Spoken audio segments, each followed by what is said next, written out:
Hello everyone, welcome to my channel. আজ 25 December আর আমি ready হয়ে গেছি মেলা দেখতে যাওয়ার জন্য। বাড়ির কাছে মেলা হচ্ছে আর মেলা দেখতে না গেলে হয়? এখানে এসে দেখি কত ভিড়। তারপর মেলায় ঘুরতে ঘুরতে আমার কিছু বন্ধুর সাথেও দেখা হয়ে গেল।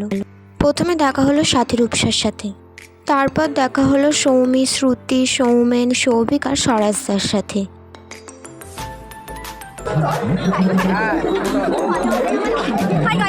আর তারপর তো মেলাতে গিয়ে প্রথমেই খুঁজছিলাম 30 টাকা 40 টাকার কানের হারগুলো কোথায় আছে। এখান থেকেও কিছু কেনাকাটা করলাম।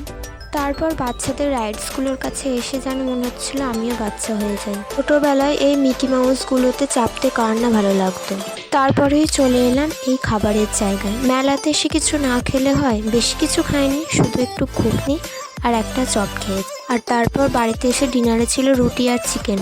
ভিডিওটা ভালো লাগলে চ্যানেলটা সাবস্ক্রাইব করে দিও। দেখা হচ্ছে পরের ভিডিওতে।